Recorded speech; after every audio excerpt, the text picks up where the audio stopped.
Place à notre invité, Maître Tadi Dada Oba, avocat au barreau de Kinshasa, Gombe. Avec lui, nous allons parler du testament qui crée d'ailleurs beaucoup d'encre et de salive. Maître, rebonjour. Bonjour, Madame Nathalie. Alors, Justicia Télévision a essayé, juste pour le mois de mars, de recenser près de 700 dossiers dans les cours et tribunaux, en appel surtout, qui concernent l'interprétation du testament.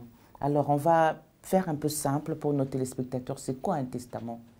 Merci pour la question. Madame, la loi, le code de la famille a tout prévu. Sur le testament.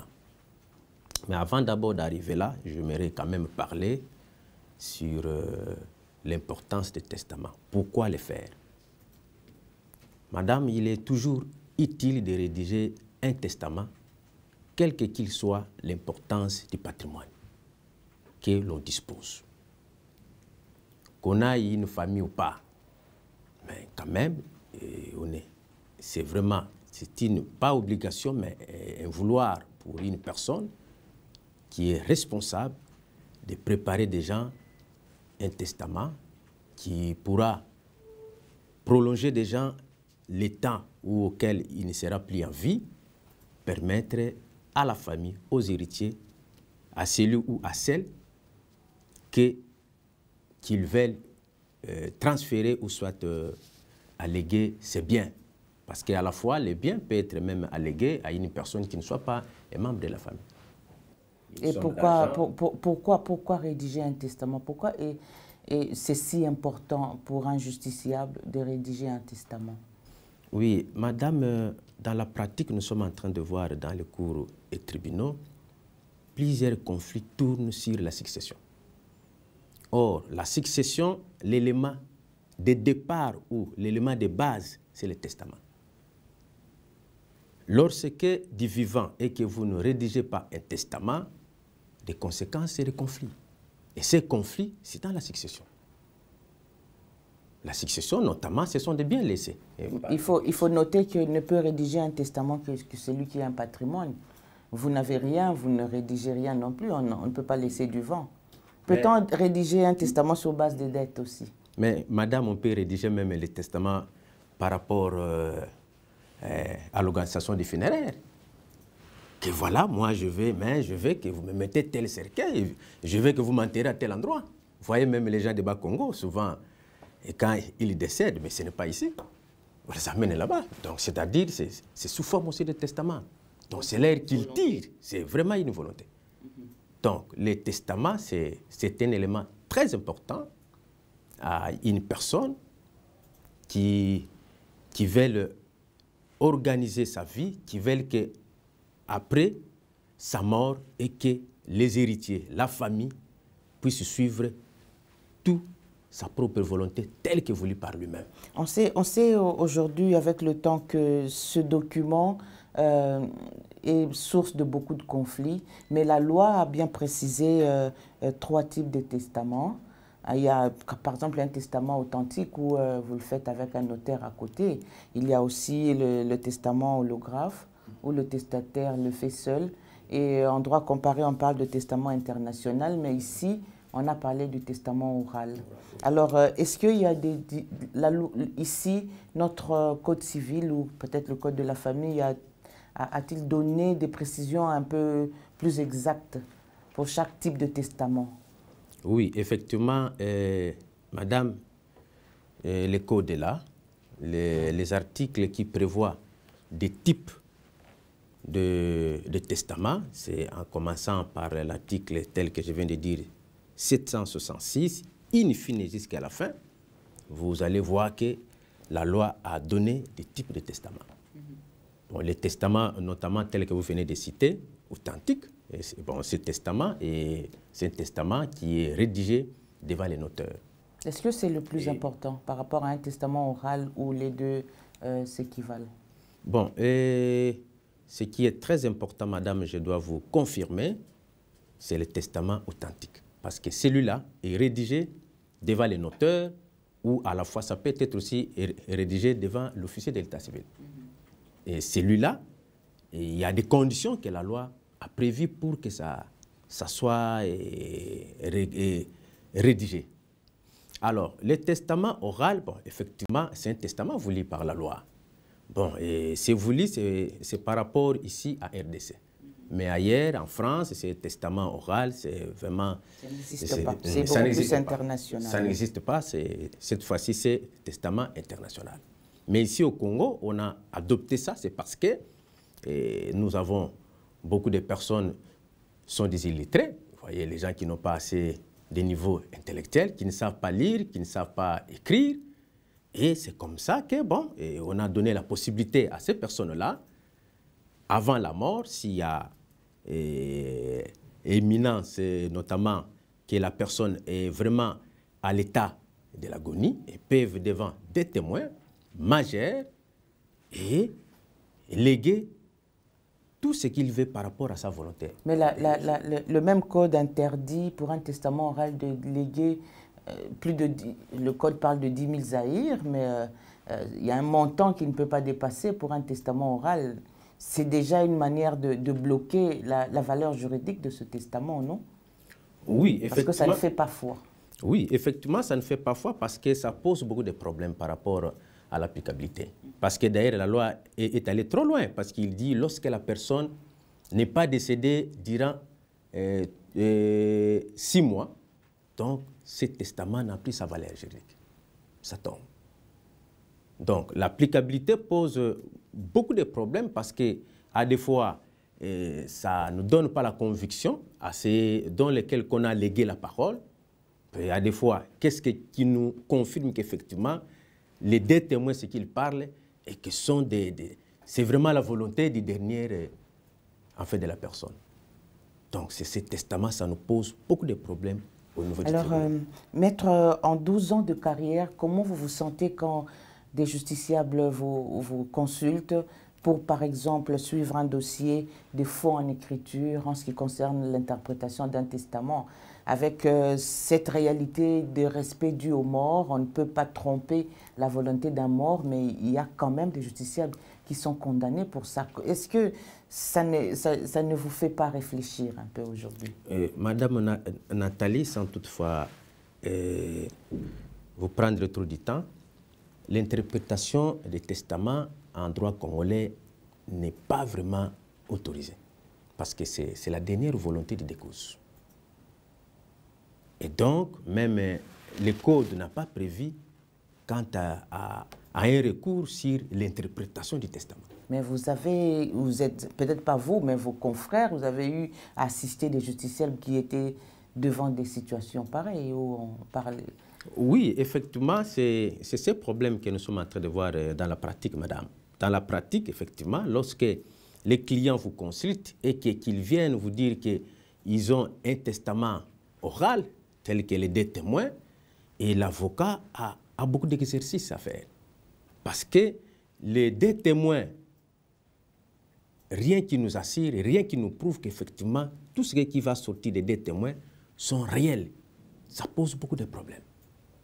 Donc, et ce sont en fait des testaments qui posent à des fois, qui sont attaqués même à faux. Ils sont attaqués par faux. Parce que ça ne donne pas de preuves en fait probantes par rapport à la validité d'un testament tel qu'authentique. Ok, et pour les testaments holographes, par exemple, ou celui rédigé par le découillus lui-même? Oui, oui. Ça aussi, c'est autorisé parce que c'est rédigé. La loi autorise de revoir? Bon, et ce testament, parce que ça prend une valeur, c'est parce que c'est rédigé à la fois, on autorise même à main. Vous écrivez, mais il faut dater, signer. Il faut que ça soit vraiment signé par les testateurs. Signé par fait. Et s'il y a des erreurs, bon, parce que c'est sous un privé. Vous voyez, c'est sous un privé. Mais la crainte, les inconvénients est que ce testament, à des fois, peut poser aussi quelques problèmes parce que le testataire peut être même influencé lors de la rédaction.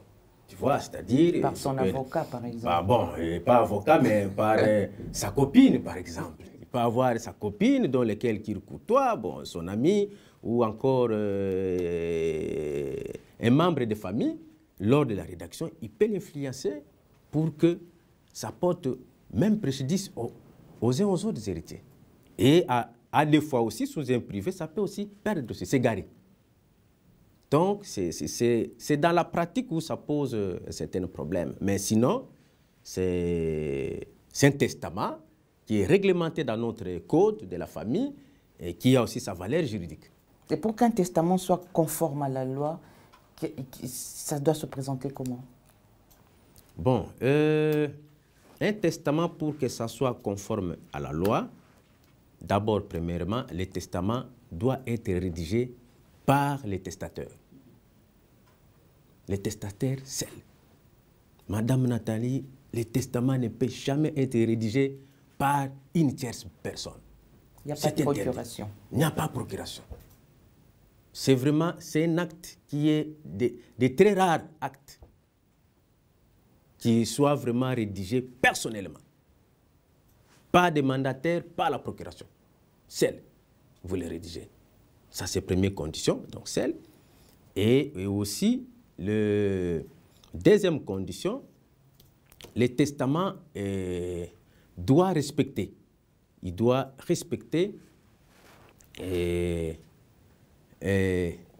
d'énumérer les biens tels que laissés et énumérer aussi les héritiers qui doivent venir dans la succession et aussi donner quelques conditions telles que l'organisation des funéraires et tout ce passé. Donc voilà quelques éléments. Est-ce qu'un seul justiciable peut rédiger 2 ou 3 testaments? Un seul justiciable. Est-ce que la loi tient compte de ça ou non, c'est une fois, une seule fois? Non. Madame, le testament, comme c'est un acte personnel, je peux dire, et cet acte personnel-là, c'est un projet. Lorsque la personne est vivante, ce testament, c'est un projet. C'est-à-dire, le projet peut être à chaque fois, bon, ils peuvent modifier et tout ça. Mais lorsqu'il décède, et là, ça prend un acte juridique des testaments. Maître, l'article 773 prévoit que la personne qui attaque un testament en faux devrait prouver le contenu et évidemment, celui qui attaque en faux doit aller présenter le vrai. Oui, mais en termes de testament, vous savez pertinemment bien que c'est compliqué. Oui, eh bien. Parce que 2 testaments ne peuvent pas être en circulation au même moment. Madame Nathalie, on ne peut pas avoir 2 testaments qui pourra être en circulation. Non. La loi autorise qu'il y ait un seul testament.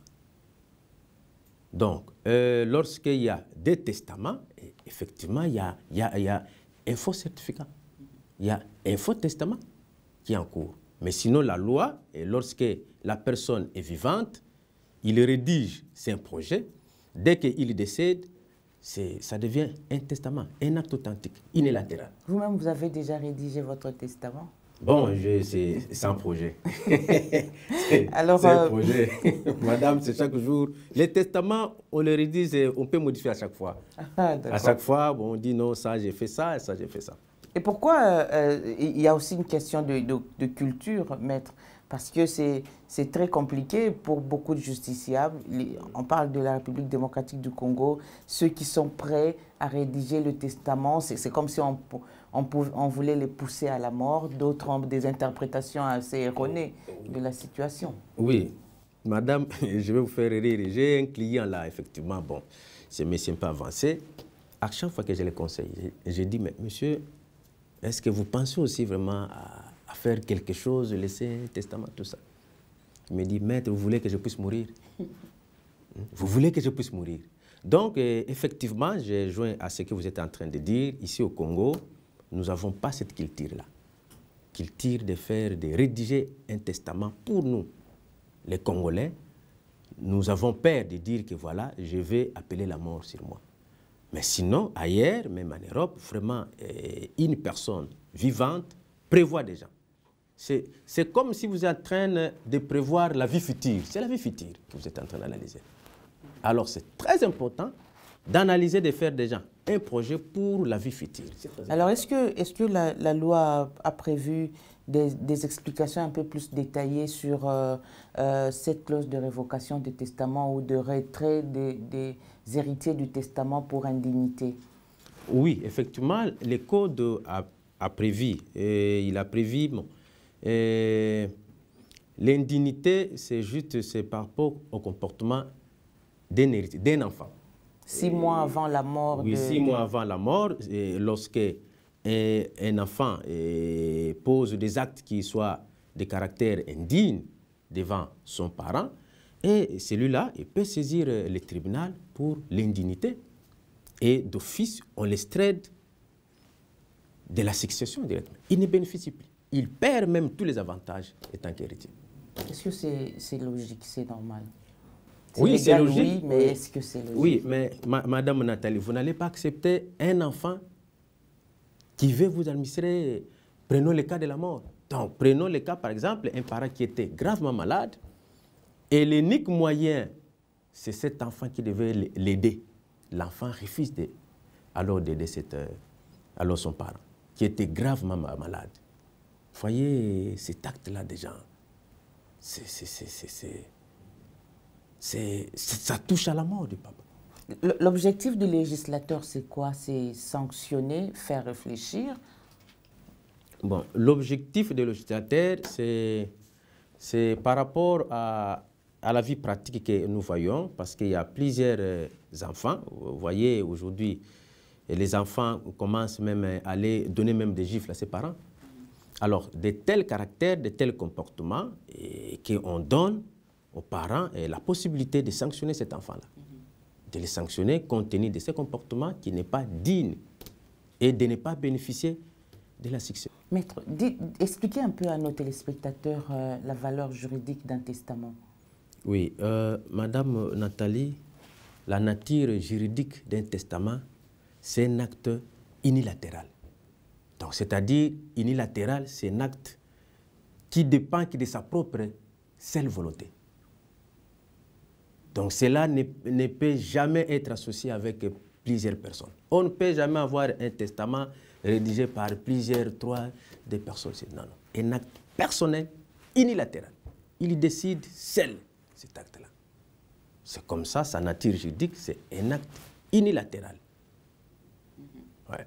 Donc, il est même chez nous, et dans nos codes, interdit d'associer un seul testament pour plusieurs personnes qui rédigent le même testament. C'est interdit. Donc, et là, sinon, nous tombons dans les coups de l'acte, ou alors on peut appeler l'acte bilatéral. Donc, dans les contrats, donc juste. Mais la loi prévoit aussi, par exemple, un décret qui rédigerait un testament injuste, c'est-à-dire il n'y a pas de cas d'indignité, mais qui exclut les héritiers de droit du bénéfice des biens successoraux. Là, évidemment, c'est clair que ce testament ne peut pas être pris en compte. Bon, parce que le testament doit respecter aussi les clauses de la loi. Oui, effectivement. Et le testament doit respecter les conditions voulues par la loi. Et lorsque le testament est mal rédigé, est nul. Mais dans les cas tels que vous venez de dire, un testament donc, qui exclut des enfants, et supposé des ou soit plusieurs enfants, par rapport au fait d'indignité, bon, s'il n'y a pas le jugement et qu'on constate que ce testament a été fait mal, moi je pense, Madame Nathalie, le testament, en tout cas en droit congolais, c'est difficile d'interpréter le testament tel qu'il est. Donc, à ce niveau, les enfants doivent prouver si effectivement il n'y avait pas l'indignité. Au cas contraire, le testament est valable. Merci beaucoup, Maître Tadi et Dada Oba. Je rappelle à nos téléspectateurs que vous êtes avocat au barreau de Kinshasa-Gombe. Nous avons parlé avec vous du testament, mais on espère vous revoir bientôt sur le plateau de Justicia TV. Ok, c'est moi qui vous remercie, madame. Merci beaucoup.